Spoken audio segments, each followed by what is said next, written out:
لو بصينا على الخريطة كده هنلاقي مساحات ضخمة من المية المالحة بتفصل بين آسيا وأوروبا.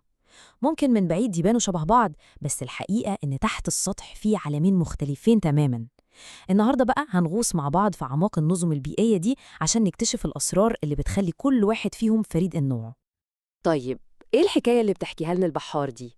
وإيه اللي بيخلي عالم تحت المية في آسيا مختلف تماماً عن اللي في أوروبا؟ يلا بينا نكتشف سوا. طيب، خلينا نبدأ بأهم نقطة. مش كل البحار زي بعضها خالص. كل بحر ليه بصمته الخاصة، زي بصمات الصوابع كده بالظبط. وهي دي اللي بتحدد شكل الحياة البحرية وتنوعها بين آسيا وأوروبا. الموضوع أبسط مما نتخيل. بصوا، في نوعين أساسيين. النوع الأول هو البحار المفتوحة، زي خليج البنغال وبحر العرب في آسيا أو بحر الشمال في أوروبا. دي متصلة بشكل مباشر بالمحيط، يعني عاملة زي محطة مركزية كده، كل الكائنات البحرية بتعدي عليها، عشان كده بتبقى غنية جدا بالحياة. أما بقى النوع التاني فهو البحار الشبه المغلقة، زي البحر المتوسط والخليج العربي. دي بقى متصلة بالمحيط بفتحة صغيرة زي ممر ضيق، وده بيخليها منعزلة شوية، وبالتالي التنوع الحيوي فيها غالباً بيكون أقل. طيب، إيه بقى اللي بيتحكم في التنوع ده؟ الموضوع بالظبط عامل زي وصفة أكل، ليها 4 مكونات رئيسية. أول حاجة درجة حرارة المية، دي بتحدد مين يعيش ومين لأ. تاني حاجة الملوحة، في كائنات بتحب المية مالحة قوي وفي العكس. تالت حاجة المية العذبة اللي جاية من الأنهار، دي بتغير كيمياء المية كلها. وآخر حاجة اتصال البحر بالمحيط، وده اللي بيتحكم في حركة الكائنات. الأربعة دول مع بعض هم اللي بيرسموا خريطة الحياة تحت المية. عشان نفهم أكتر تعالوا ناخد مثال حي، خليج البنغال. ده مش أي خليج، ده أكبر خليج في العالم. المكان ده هو المثال المثالي لنظام بحري استوائي مفتوح ومزدهر. المياه الدافية واتصاله المباشر بالمحيط الهندي خلوه جنة بمعنى الكلمة للكائنات البحرية. بنتكلم عن حيتان ضخمة ودلافين وأسراب سمك ملهاش آخر. نيجي بقى للبحر المتوسط، وده حكايته حكاية تانية خالص. المفاجأة بقى إن بالرغم من إنه بحر شبه مقفول، إلا إن التنوع البيولوجي فيه عالي جداً. طب إزاي؟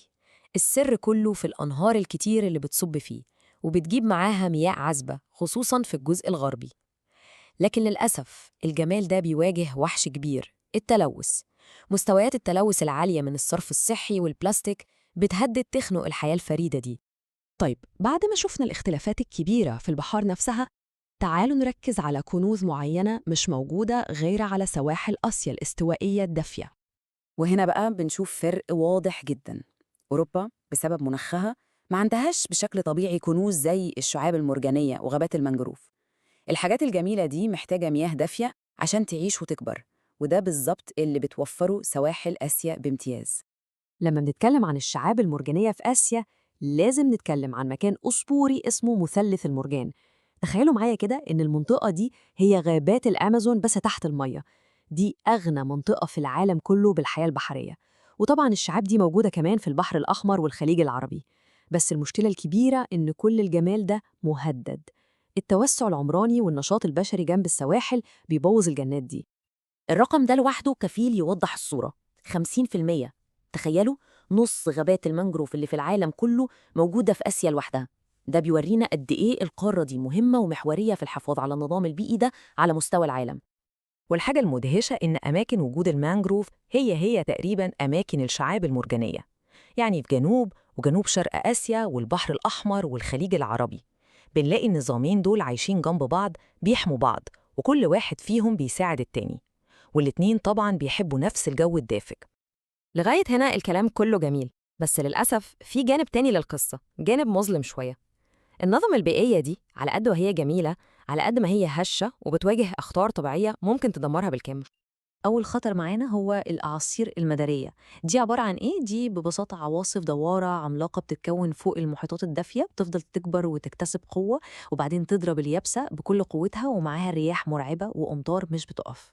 في آسيا الأعاصير دي ليها اسم تاني مشهور، التايفون، وتأثيرها كارثي. بتعمل فيضانات بتغرق كل حاجة، بتدمر الشعاب المرجانية وغابات المانجروف، بتجرف التربة وتشيل الشجر من جذوره، والنتيجة النهائية هي خسارة فادحة في التنوع البيولوجي.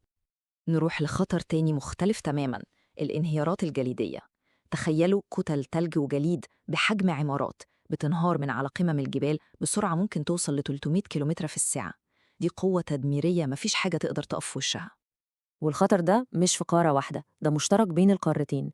بنشوفه في جبال الهيمالايا العالية في آسيا وفي جبال الألب الساحرة في أوروبا. الانهيارات دي حرفياً بتقدر تدفن غابات كاملة وتقتل أعداد ضخمة من الحيوانات وبتدمر أي طرق أو مباني في سكتها.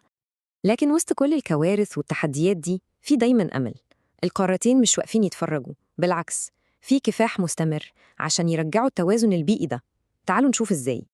أوروبا عندها تاريخ طويل في الموضوع ده. الحكاية بدأت من زمان سنة 1976 باتفاقية برشلونة اللي كانت عشان تحمي البحر المتوسط، والجهود دي كبرت مع الوقت لغاية ما وصلنا لسنة 2019 وإطلاق الاتفاق الأخضر الأوروبي، وده مشروع ضخم لاستعادة التنوع البيولوجي.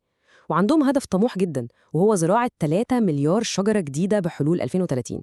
وحتى السنة دي 2024 طلع قانون جديد عشان يرجعوا الأنهار لطبيعتها الأولى، يعني خطوات جدية ومستمرة. ولما بنبص على الجهود دي بشكل أوسع بنلاقي إن كل منطقة ليها أسلوبها. أوروبا زي ما شفنا بتشتغل على مستوى القارة كلها بسياسات واحدة، أما في آسيا فالمبادرات غالباً بتكون على مستوى كل دولة.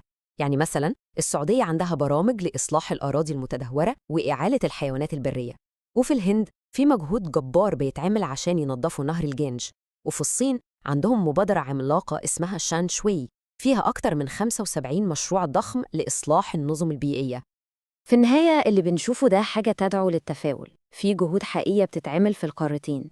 لكن السؤال المهم اللي لازم نسأله لنفسنا هو مع التغيرات المناخية اللي بتزيد والضغوط على البيئة اللي بتكبر كل يوم، هل الجهود دي لوحدها كفاية عشان تحمي مستقبل الكنوز الطبيعية دي؟ ده هو التحدي الحقيقي، وسؤال محتاج مننا كلنا نفكر فيه.